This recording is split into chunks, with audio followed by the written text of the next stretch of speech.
Hello everyone. इस video में हम डिस्कस करेंगे डीयू एलएलबी के बारे में। और इस साल से यानी 2023 से डीयू एलएलबी का जो एग्ज़ाम है वो सीयूईटी पीजी के अंडर कंडक्ट करवाया जाएगा। तो अगर आपको दिल्ली यूनिवर्सिटी से एलएलबी का कोर्स करना है तो उसके रिगार्डिंग जो भी इन्फॉर्मेशन है, जो भी रेलेवेंट इन्फॉर्मेशन है, वो सारी इन्फॉर्मेशन इस वीडियो में डिस्कस की जाएगी। ये कुछ पॉइंट्स है जो हम इस वीडियो में डिस्कस करेंगे। सबसे पहले फैकल्टी ऑफ लॉ के रिगार्डिंग कुछ बेसिक इन्फॉर्मेशन, सीयूईटी पीजी के रिगार्डिंग कुछ basic information, procedure for LLB admission, क्या प्रोसीजर आपका रहने वाला है, एलिजिबिलिटी क्राइटेरिया क्या होने वाली है, आपकी सीट मैट्रिक्स क्या है, कट ऑफ मार्क्स कितने होते हैं, और मार्क्स डिस्ट्रीब्यूशन क्या है जो कि मोस्ट इंपॉर्टेंट है, यानी कि किस सब्जेक्ट से, किस टॉपिक से आपके कितने मार्क्स से क्वेश्चन जो है पूछे जाएंगे। और सीयूईटी पीजी में जो पैटर्न चेंज होना है उसके रिगार्डिंग जो है बेसिक इन्फॉर्मेशन जो है वो सब इस वीडियो में हम डिस्कस करेंगे। तो सबसे पहले फैकल्टी ऑफ लॉ के रिगार्डिंग कुछ बेसिक इन्फॉर्मेशन। तो आपको पता होगा जो लॉ कोर्स होते हैं, जो एलएलबी के कोर्स होते हैं, वो दो तरह के होते हैं। एक होता है आपका 5 ईयर का इंटीग्रेटेड लॉ कोर्स, जो आप 12th के बाद करते हैं। अगर आपने 12th पास कर ली उसके बाद आप इस 5 ईयर के इंटीग्रेटेड लॉ कोर्स में एडमिशन ले सकते हैं। जैसे कि बी एल एल बी हो गया, बी एल एल बी हो गया, इस तरह के जो इंटीग्रेटेड कोर्स होते हैं जिसमें आपका ग्रेजुएशन और एल एल बी दोनों की कंबाइंड डिग्री आपको मिलती है। और एक होता है आपका 3 ईयर का लॉ कोर्स, जो कि आप ग्रेजुएशन के बाद करते हैं। आप ग्रेजुएट होने के बाद इस कोर्स में एडमिशन लेते हैं। तो डीयू के अंदर जो फैकल्टी ऑफ लॉ है उसमें अभी के लिए सिर्फ और सिर्फ 3 ईयर का लॉ कोर्स ही करवाया जाता है। हालांकि न्यूज़ आ रही है कुछ कि हो सकता है 2023 से जो 5 साल का जो लॉ कोर्स है वो भी डीयू के अंदर स्टार्ट किया है, लेकिन अभी के लिए उसके रिगार्डिंग कोई ऑफिशियल इन्फॉर्मेशन नहीं है। अभी के अकॉर्डिंग सिर्फ और सिर्फ डीयू में 3 साल का जो लॉ कोर्स है वही कंडक्ट करवाया जाता है। और इसके लिए आपकी जो बेसिक एलिजिबिलिटी क्राइटेरिया है वो ग्रेजुएशन होनी चाहिए। अब डीयू के अंदर जो फैकल्टी ऑफ लॉ है इसके अंदर टोटल आपको 3 सेंटर मिलेंगे लॉ करवाने के लिए। एक है आपका सीएलसी यानी कैंपस लॉ सेंटर, एक है आपका एलसी 1 और एलसी 2। अब इनके नाम में डिफरेंस ये है कि पहले जो आपका सीएलसी था यानी कैंपस लॉ सेंटर था, ये सिर्फ कैंपस में लोकेटेड था, यानी नॉर्थ कैंपस में लोकेटेड था। बाकी एलसी 1 और एलसी 2 जो है नॉर्थ कैंपस से बाहर लोकेटेड थे। लेकिन अभी के लिए जो आपके तीनों सेंटर्स है वो तीनों के तीनों सेंटर नॉर्थ कैंपस में लोकेटेड है। और इनके बीच में जो डिफरेंस है, वॉकिंग डिफरेंस जो है वो लगभग 200 से 300 मीटर का होगा, इससे ज़्यादा नहीं होगा।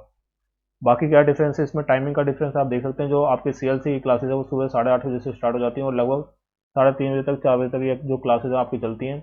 एलसी 1 की क्लासेज आपको शाम को 2 बजे से लेकर शाम को 7:30 बजे तक चलती हैं। और एलसी 2 की क्लासेज जो है आपकी सुबह मॉर्निंग में 8 बजे से लेकर आफ्टरनून में आपकी 2 बजे तक आपकी क्लासेस चलती हैं।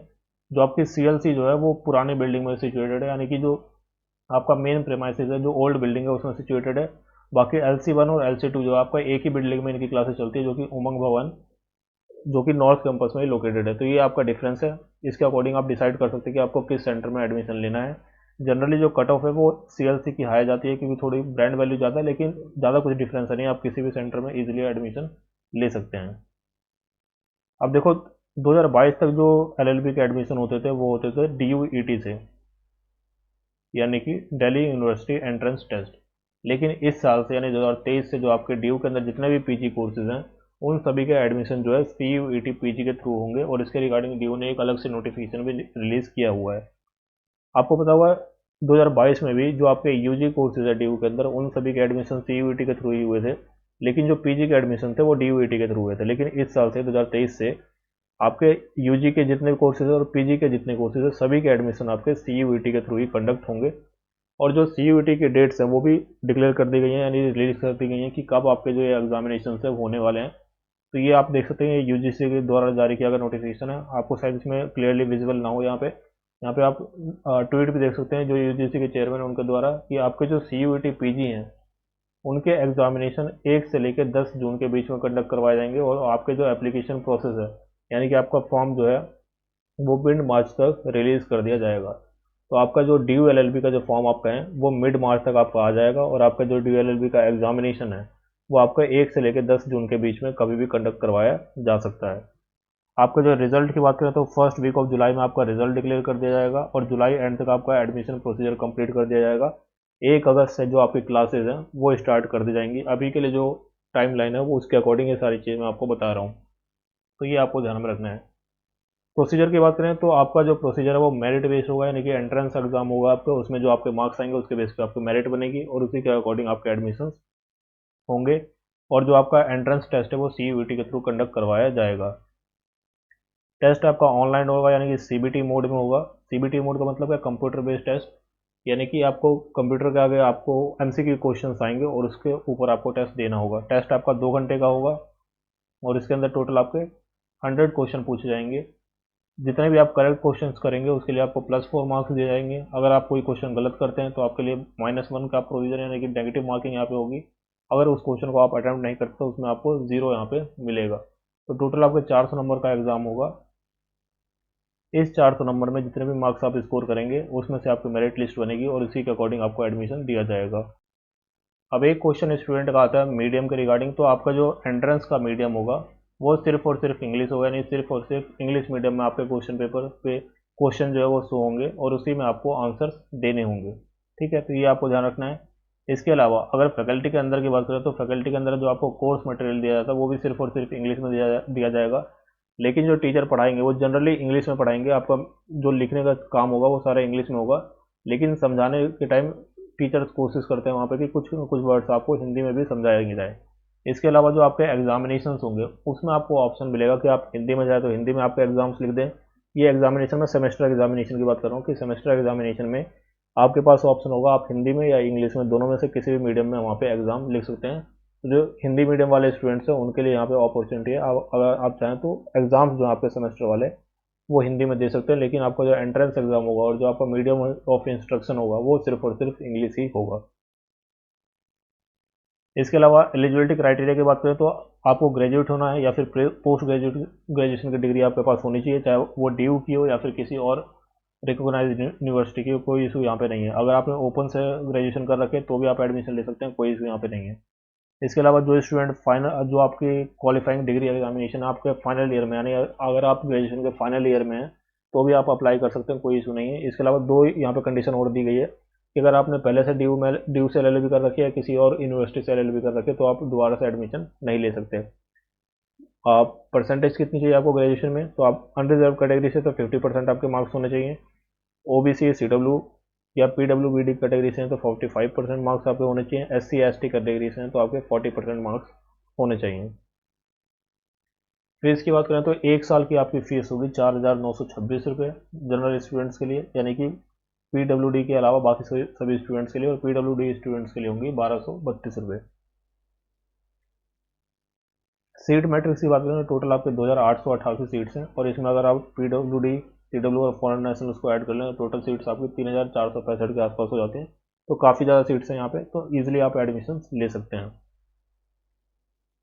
अनरिजर्व की बात करें तो 1170 सीट्स हैं यहाँ पे। OBC की 780, SC की 433, ST की 216 और EWS की 289, और ये सभी सेंटर्स में, तीनों सेंटर्स में इक्वली डिस्ट्रीब्यूट की गई हैं।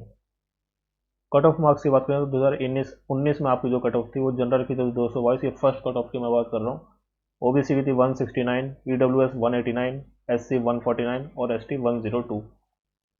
2020 में ये कट ऑफ हुई है अनरिजर्व के लिए 228, EWS के लिए 210, SC के लिए 164, ST के लिए 136 और OBC के लिए 183। 2021 में जो फर्स्ट कट ऑफ है वो रही है अनरिजर्व के लिए 234, EWS के लिए 200, OBC के लिए 189, SC के लिए 163 और ST के लिए 105। आप यहाँ पे देखेंगे कि यहाँ पे जो जनरली कट ऑफ है उसमें कोई बहुत ज़्यादा डिफरेंस नहीं आ रहा है, थोड़ा थोड़ा 2-3 मार्क्स का डिफरेंस जो है हर ईयर इंक्रीज हो रहा है। लेकिन 2022 में जो कट ऑफ है वो काफ़ी हाई गई है। आपकी जो अनरिजर्व की कट ऑफ है वो गई है 257, फर्स्ट कट ऑफ की यहाँ पे मैं बात कर रहा हूँ। EWS की 236, OBC की 222, SC की 185 और ST की 112। ठीक है, तो ये आपको ध्यान रखना है कि इस बार जो आपकी कट ऑफ है वो बहुत ज़्यादा हाई गई है। अब इससे कुछ अलग रीज़न भी हो सकते हैं, वो सब यहाँ पे हम डिस्कस करेंगे नहीं। लेकिन अगर मान के चले कि आपको अगर DU के अंदर LLB में एडमिशन लेना है तो अप्रोक्सीमेटली आपको 260 नंबर के आसपास स्कोर करने होंगे 400 में से।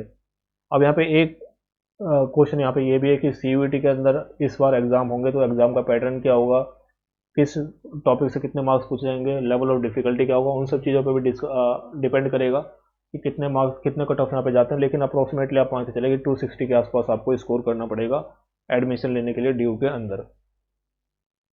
अब जो मोस्ट इंपॉर्टेंट क्वेश्चन है कि आपका मार्क्स डिस्ट्रीब्यूशन क्या है, यानी कि किस टॉपिक से आपके कितने क्वेश्चंस पूछे जाएंगे।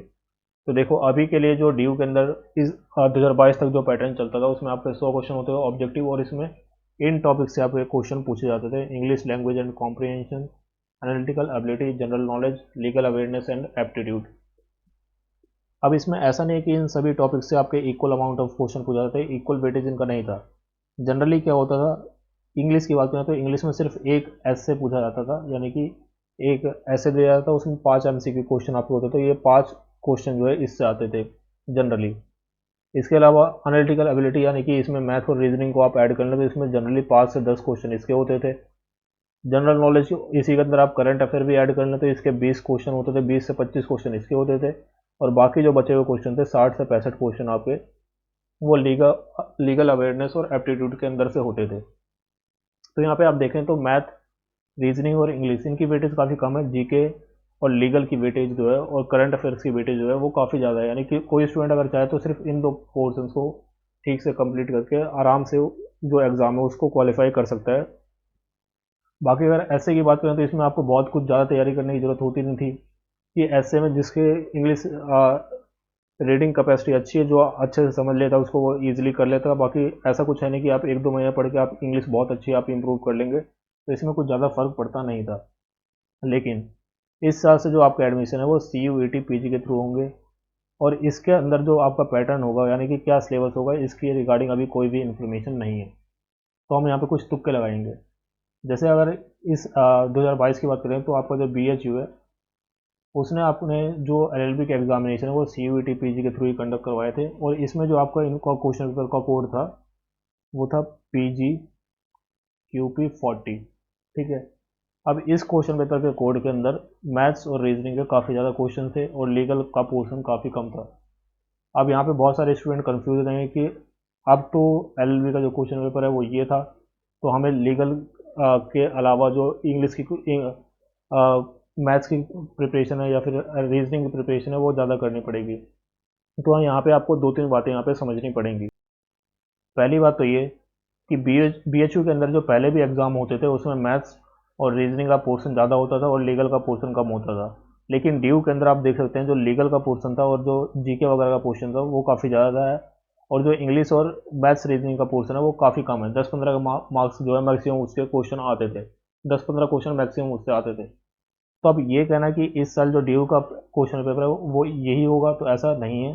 हो सकता है ये क्वेश्चन पेपर जो है चेंज कर दिया जाए, काफ़ी कम चांसेस है कि ये सेम क्वेश्चन पेपर रहेगा। तो मोस्ट वाली अगर आप यहाँ पे देखें तो एक बात तो पहले मैं यहाँ पे क्लियर कर दूँ, जो भी मैं यहाँ पे बता रहा हूँ वो बेसिकली शुद्ध रूप से तुक्का है, ये कोई गारंटी नहीं है कि ऐसा ही होगा, लेकिन ज़्यादातर चांसेस इसी के हैं कि आपको ये जो क्वेश्चन पेपर है वो ड्यू के लिए जो LLB एंट्रेंस होगा उसमें एप्लीकेबल नहीं होगा। ड्यू का अपना अलग से क्वेश्चन पेपर आएगा और उसका जो पैटर्न होगा वो लगभग इसी के अकॉर्डिंग होगा। हो सकता है थोड़ा बहुत चेंज यहाँ पे कर दिया जाए। तो जो स्टूडेंट इस बात को लेकर परेशान है कि हम मैथ की प्रिपरेशन स्टार्ट कर दें, रीजनिंग की प्रिपरेशन स्टार्ट कर दें या इंग्लिश की प्रिपरेशन स्टार्ट कर दें, आप अभी रुको। आपका जो लीगल का पोर्शन है उसमें जो आपका कॉन्स्टिट्यूशन का पोर्शन है वो जनरली सबसे ज़्यादा मार्क्स का होने ही वाला है, तो आप पहले कॉन्स्टिट्यूशन की प्रिपरेशन करो। अब देखो, जनरली यहाँ पे 2 टाइप के स्टूडेंट होंगे। एक तो स्टूडेंट वो होंगे जिन्होंने कॉन्स्टिट्यूशन अपना कवर कर लिया ठीक से, उनका परेशान होना बनता है कि हाँ भाई हमने कॉन्स्टिट्यूशन कवर कर लिया, अब हमें आगे क्या पढ़ना है, तो उनका परेशान होना एक बात को फिर भी जायज़ है।